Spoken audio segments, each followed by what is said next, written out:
A few days ago, Chinese Air Force official Weibo social media account said J-35A fighter jet has entered service with the Air Force. Around the same time, an actual J-35A airframe arrived at Zhuhai Airport for the imminent Zhuhai Air Show and has since been shown in an air demo practice flight, as well as photographed extensively. Basically, China is ready to show off their latest stealth fighter to the world. But what is J-35A like? How does it compare to F-35, for example? And what will its service entry mean for the balance of power between US and China?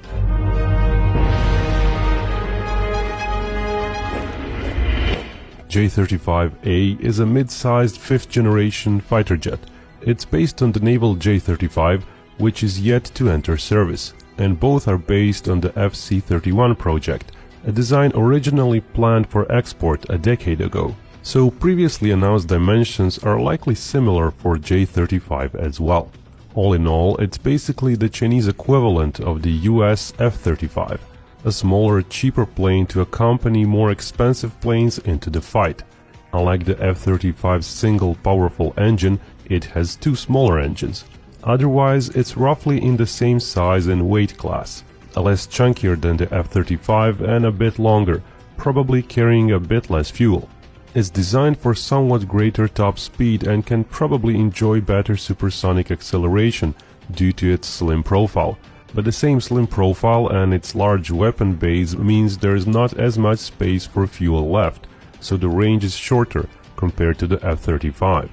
An edge in speed and maneuverability, when not big, is largely irrelevant in today's warfare. Sensors, comms and weapons are much more decisive, and even range and loiter time often plays a big role in combat.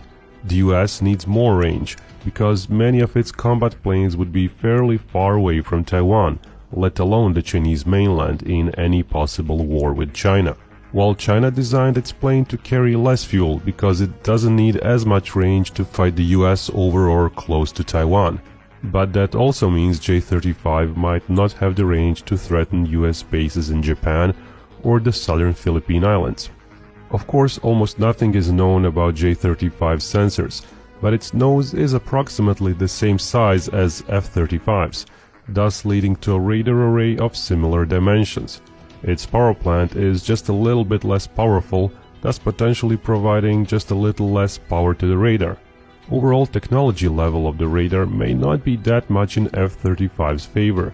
China has been using AESA radars for years now in many of its fighter jets. Like the F-35, the Chinese plane features an infrared optical sensor in a stealthy enclosure under the nose, as well as several optical apertures around the plane for early warning sensors, similar in design and concept to the ones used by F-35.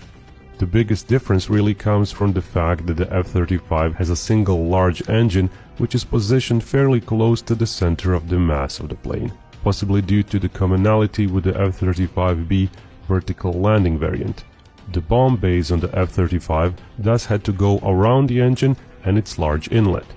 J-35 has its engines moved back, and the bomb bays are positioned in front of the engines, with the intakes going over the bomb bay, similar to F-22's and J-20's design. The large flat underside that J-35 has was then used for wide, long weapon bays. In fact, considering just how much smaller J-35A is compared with the J-20, it's fascinating that it has just as wide weapon bays, and one's only a foot or so shorter. Given the slim profile, it's likely J-35A weapon bays aren't as deep as J-20's. Coupled with a somewhat shorter length, it's plausible J-35A is not designed to haul as large and heavy air-to-ground weapons as the J-20 could. But we're still talking about weapon bays sized around Chinese air-to-air missiles. It looks like J-35 will be able to carry 4 PL-15 missiles, just like J-20. Those are long missiles larger than the US AMRAAM. There are rumors of a more compact missile coming from China, possibly similar in size to AMRAAM. If so, then J-35 might be able to carry 6 of those. J-35 lacks the side weapon base for shorter range weapons, so it's more similar to F-35 in that regard than to F-22 or J-20. Basically, it would appear that the J-35A is geared a bit more towards air-to-air combat when full stealth is required and no external weapons are allowed. That's compared to the US F-35, which is a jack of all trades, equally focused on heavy ground strikes and air combat. That being said, those are still large bays, and given that the Chinese PL-15 is bigger than AMRAAM, it's possible that J-35 can still carry a bit larger air-to-ground weapons than the F-22, but not as large as the F-35, which has purposefully designed deep bays for heavy bombs. Another clue to J-35A's expected role came from an interview with Wang Yongqing, an official from Shenyang aircraft manufacturer, which makes the J-35A.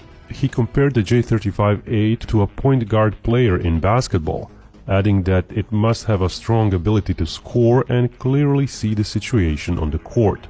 He added that the plane can also form a battlefield network used to achieve kills.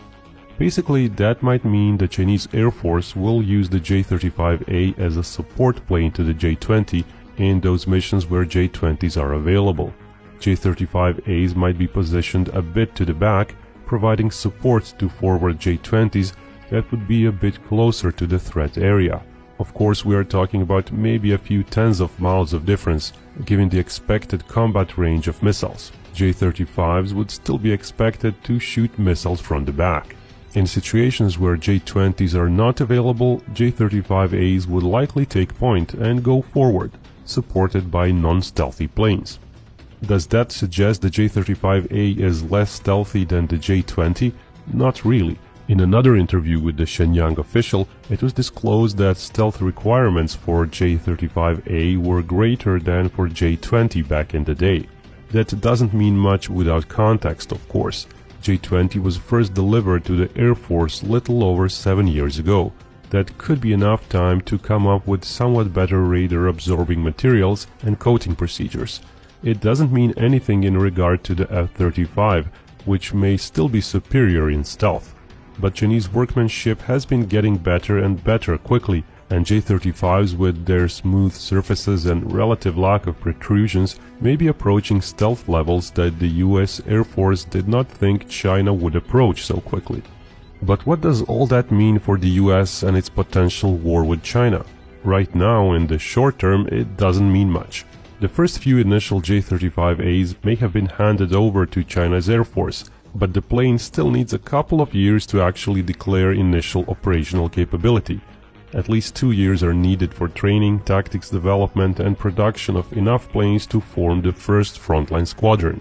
But from then on, it's anyone's guess as to how quickly China will be adding more J-35A units. Right now, the J-20 is being made at close to 100 airframes per year, more than the pace of F-35 deliveries of all three variants combined to the US military.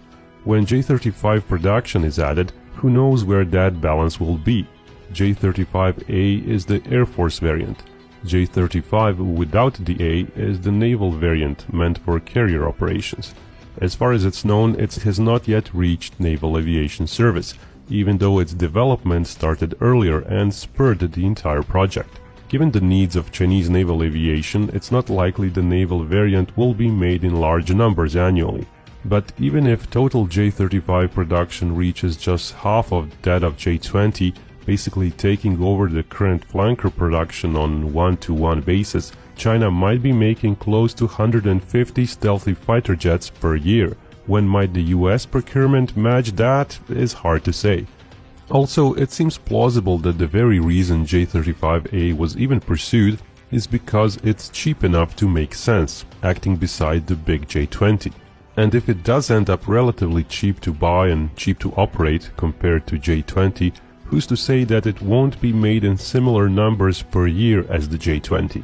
So the long-term prospects for the US military may not be very rosy, unless the Pentagon gets a lot more funding quickly, unless F-35 procurement increases drastically, and the 6th generation fighter project sees the light of the day sooner rather than later. That's again questionable given the delays and restarts in the Air Force's NGAD project, but that's another topic. For now, the US has a total numerical edge in planes. which locally over Taiwan may not materialize in actual numerical superiority. So the US must rely on keeping its technological superiority if it wants to keep its advantage over Chinese air power. Coupled with its allies in the Pacific, the US air power is still the top dog, but it needs more money and it can't afford to slip up if it wants to win a future war.